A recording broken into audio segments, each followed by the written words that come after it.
What is up, everyone? Kyle here with Gnarly Knives. I got a cool review for you guys today. Today we are going to look at the Coldsteel Finn Wolf. This is a folding knife. It is not a fixed blade. It is a folding Scandi grind. This knife goes for about 30 bucks on Amazon. Most places I've looked, even in stores, stuff like that, I've seen it go in the $30, $35 range. So this is definitely, I would consider, a more budget option blade. It does come in a couple of different colors. This is the green, OD green one. This is the one just I like. They also come in a bright red and, if I'm not mistaken, also blue. So you can choose your poison, if you will, see what you like on colors.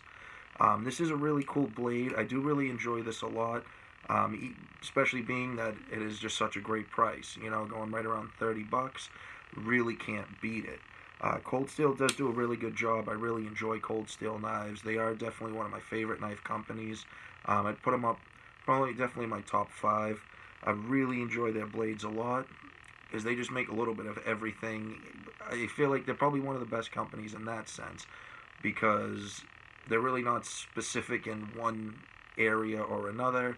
They're just a little bit of everywhere. So I feel like just about anyone can find a knife that they would like through Coldsteel. And this one is absolutely no exception.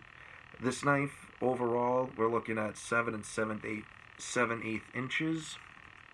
It is a 3.5 inch blade and about a 3 3/8 inch cutting edge. It has a little bit of a, I don't know what you want to call.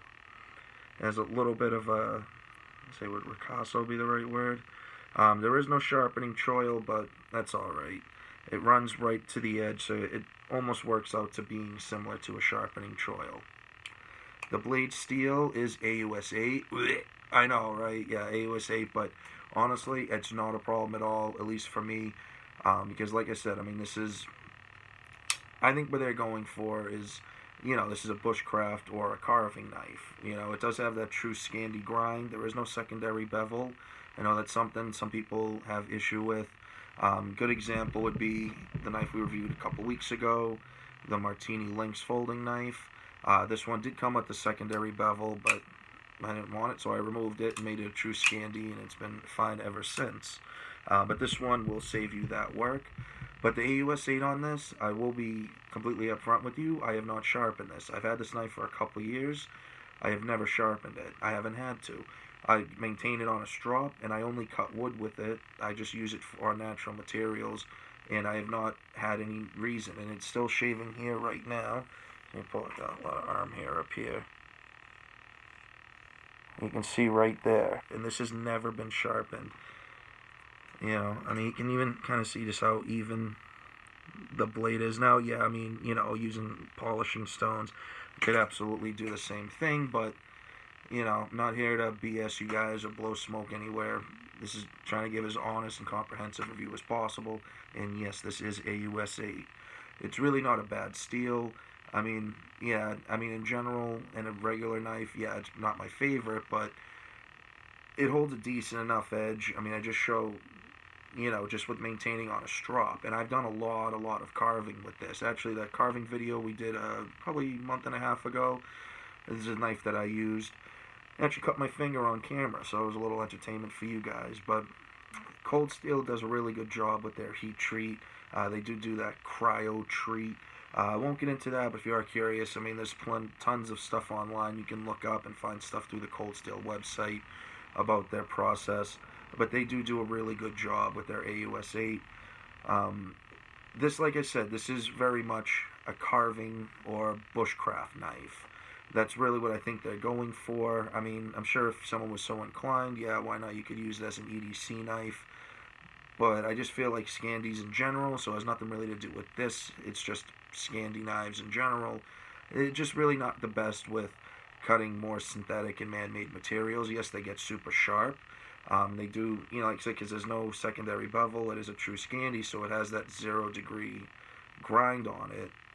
So it allows it to be insanely sharp and stay sharp for a pretty long time compared to having your bevels and such, just because it's so thin, so it allows it to stay sharp, or at least mimic being sharp, allows it to still perform even after the blade edge starts to degrade a little bit, barring chips or rolls, anything like that. I will say this AUS 8, I mean, it might not be a winner when it comes to edge retention. Of course, yeah, there are absolutely steels that will stay sharper longer, but it is a stainless steel, and it's a fairly tough steel. I mean, I would argue that I have other AUS 8 blades that the AUS 8 Rat 1 I carried for a long time. Depending on what you come up across, I'm not a betting man, but if I had to bet, I would say you'd be more apt to run into an edge roll versus a chip. I've never chipped any of my AUS 8 blades. I've gotten some rolls. But this is a pretty well made knife, and it does weigh about 3.5 ounces, so it's really not a heavy knife at all. And it does also have that Coldsteel famous triad lock. So you figure, and when it is open like this, the triad lock is, I would argue, probably one of the stronger locks that are out there. If not the strongest, at least to the extent of my knowledge. If there's anything out there strong, maybe the Ram lock, but it's also Coldsteel. Well, at least the one that I have. Don't know so much about who has the rights to the Ram lock, whereas Triad lock's just Coldsteel, your Axis lock is just Benchmade, or compression is just Spyderco versus frame locks and regular back locks, or just whoever the hell wants to make it. But it does make it a very, very strong knife, and I would even argue, especially just a blade this small, being about 3.5 inches. I mean, it's probably about as tough as you can get to a fixed blade without actually being a fixed blade. I mean, of course, a fixed blade will always be stronger, but for what you're going to be running across with a 3.5-inch blade, I don't really see a 3.5-inch fixed blade being that much better. Not that I don't like small fixed blades. I love small fixed blades. I think they're little and cute, and I love having them, and that's actually been the route I've been going lately with my fixed blades. But that's for another video. This knife, it is actually pretty comfortable. It is very thin, but they give you a good amount of room, and it has a relatively just natural, just straight handle. I mean, you do have this little parrot's beak in the back and the finger guard, but my hand fits comfortably right in it, and as you guys know, I do have larger hands, and you can even see I have a little bit of room there.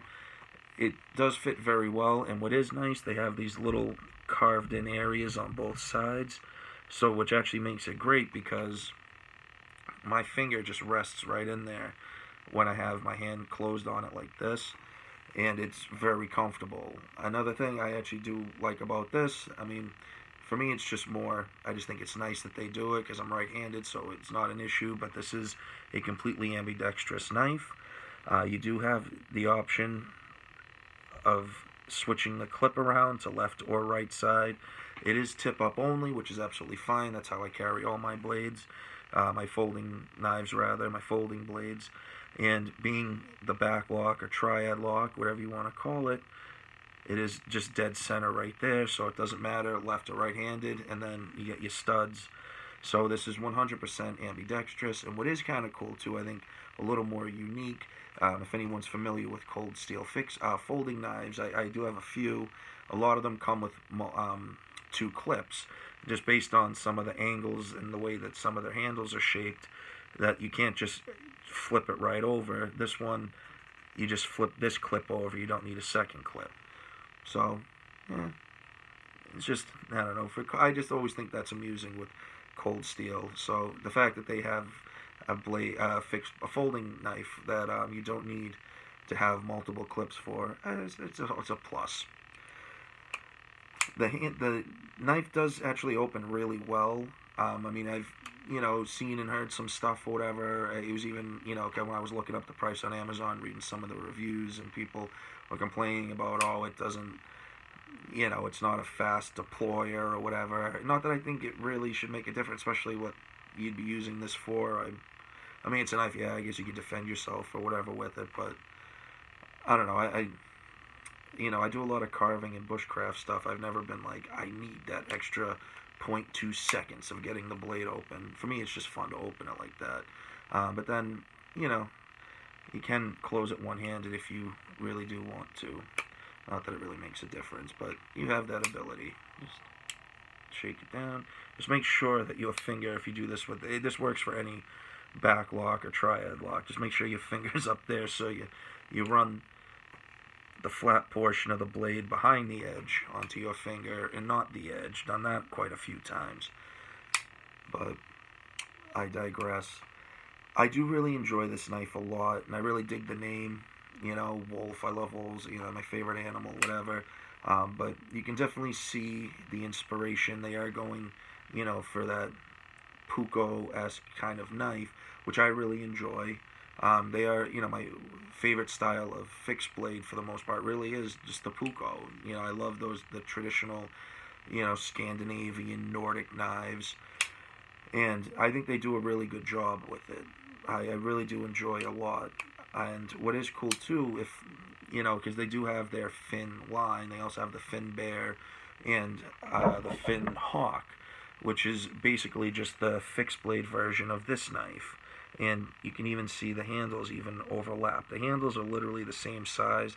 The only difference in length is the edge. So your Finn Wolf has a 3.5-inch blade. Your Finn Hawk is dead on right at 4 inches. I actually just measured. By the way, great. If anybody's looking for a tape measure, that Stanley ones are pretty good. This thing's probably, I don't know how old it is, probably 20 plus years old. Made in USA. I don't know if they still are, but I can always appreciate that. When I was taking a look earlier too, I noticed, you might be able to kind of tell, but the Finn Wolf rather actually has a little bit thicker of a blade as opposed to the Finn Hawk. The Finn Wolf is right at 3 millimeters, so it's just shy of 1/8 of an inch. If you 1/8 of an inch in millimeters would be 3.2 millimeters, so a little metric less in there. But it's basically 1/8 of an inch. I mean, a millimeter is very, very tiny, and 0.2 of a millimeter is even tinier. But so basically just say it's 1/8 of an inch, but it's 3 millimeters, just under 1/8 of an inch. But it is a very stout, robust blade. You know, like I said, I mean, especially with having that triad lock, I mean, you basically have a small folding fixed blade in your hand. And for only $30, you know, it's really not a bad deal at all. I really can't find too much to complain about with the knife. Just a couple little things I'd noticed. One thing, it's kind of just the triad lock thing in general. The folding knives that I have from Coldsteel all have triad locks, and they all have generally this issue. Not so much an aesthetic thing, I really don't care about that. But, you know, when you carry it, if you have it in your pocket, little bits of stuff gets caught in there. It can make the knife not fully lock into place, just if, you know, you got lint and crud and stuff like that in your pocket. It does help the fact that it hangs upside down, so it is less of an issue, but, you know, it's just something to note. Also, like I said, I haven't sharpened it, but I've done a lot of stropping with it, and the thumb stud, I mean, you can see is pretty in the way of the cutting path there. Now, granted, I'm not cutting cardboard or anything like that. With wood carving, it's really not an issue. I mean, if it's like a fatter piece or whatever, depending on what I'm doing, I might, you know, have the potential of running in. It's probably only happened a couple of times. But with stropping, instead of being able to just run the blade like this, or when I'm further up the blade, it's not an issue.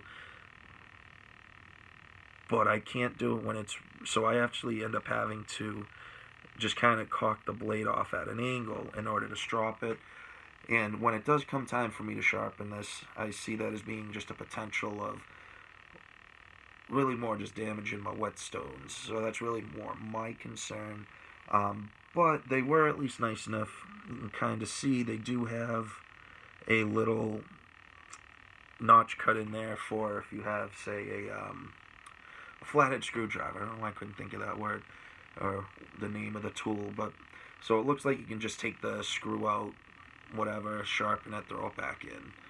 You know, honestly, not a big deal, but it is just, like I said, just something I kind of noticed, and, you know, something I hope I remember to take it out before I dig this into the stone. But, you know, probably one of those things, I'll make that mistake once. You know, it is a very comfortable knife, as I had said.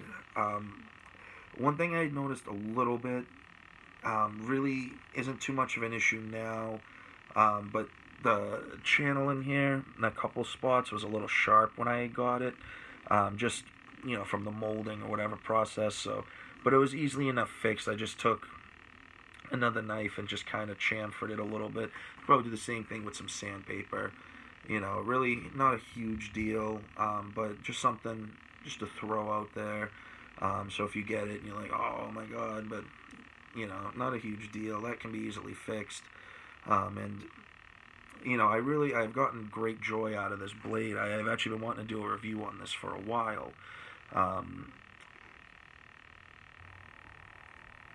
But yeah, it's just they do really a good job with this. Sorry, I kind of spaced out for a second there. I know I do that a lot in my videos. I just space out. I forget I'm on camera, and I'm just because I do sometimes when I'm just like playing with my knives or carving. I'll just stop and just look at the knife. I don't know, it's probably an ADD thing. And just focus on it. And just I love you so much. But they do do a good job. I mean, there's no knife I have that I've gotten from Coldsteel I haven't enjoyed. But this is one. I have a lot of, more expensive carving knives, and, this is one I keep in my carving kit. I keep probably 5 or 6 carving knives in my carving kit, but I don't know, I just find a lot of time, this is the one I end up pulling out. It just, I mean, it's small, it fits the hand really well, it's just very comfortable, and I get a lot of joy in using it, and I think it would be great for people who, like I said, I just use this for carving. Generally, if I go in the woods, like I'll carry a pocket knife, but it'll just be kind of just whatever I'm carrying. I'll always have a fixed blade, so generally I'll use those more. But this is something I really could see being really good for people who do enjoy bushcraft, woods walking, call it whatever you want. Because it does also have something too I thought was kind of cool. I was messing around with one of my ferro rods, because this does on one side have it's a little more sharp than it is on this side, but it will strike a ferro rod, so that's cool for people who do enjoy bushcraft stuff, making fires. I mean, I love making fires, and with pretty much all like my Moors, for example, with the exception of like the bushcraft black, the Eldris, and the Garberg. I'm sure now there's probably more. Oh, the Light My Fire. Those come with sharpened spines, but most of your Moors and just most knives in general, I found like carving style knives will just have the rounded off spine, but this one here, you can see it really digs in, and it does throw pretty good sparks.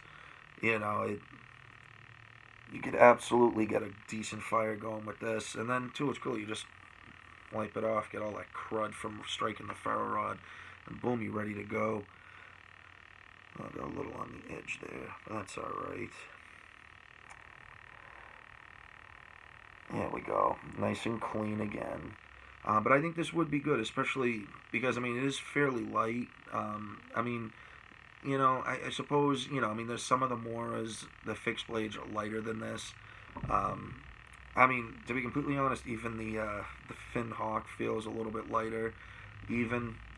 But, I think this would be really good for someone if you just want to carry, if you do, like, backpacking. I know some people are into doing the, like, the lightweight backpacking. I forget exactly what it's called. It's, like, minimalist, but people who do, like, extended, like, several miles a day hikes, and they want to carry very light stuff. And, if they're doing camp, you're doing more of, it starts getting dark, just, get a fire quick, eat, camp for the night, up early morning, going out again. I think this is something where, alright, yeah, I mean, they do have knives that are a little bit lighter, but it's just very compact. It's very small. It just fits right in the hand. It's something, if you throw it in your pocket, or, I see a lot of people when I'm out in the woods, the stuff carry fanny packs, they'll slip right in there, something, so, when you need it to do something, absolutely pull it out and use it. It does a really good job for everything that I've put it up against. I mean, I haven't tried doing food prep with it. I have messed around with other Scandi knives, but Scandis in general, they're just really not great for food prep stuff. Excuse me. I mean, like I said, they get extremely sharp, and they're great for what they do, but they're a very specific type of knife. They're, for carving natural materials. I mean, yeah, you cut rope with it, stuff like that. But you know, I like, for example, try and cut an apple. If you're using like a flat grind or something, it'll just slice right down. But the Scandi grind, it'll go in, it'll start the cut great, but then once it kind of hits the shoulder, it'll go down and then just kind of veer off in one direction or the other. If that doesn't bother you, then hey, you know, go for it. But I don't know how much I'd really, you know, be prepping a whole meal with this, whatever, cutting carrots and onions and everything like that. It'll do it, you know, in a pinch. But, you know, I guess, hey, if you can sharpen whatever, screw it, right?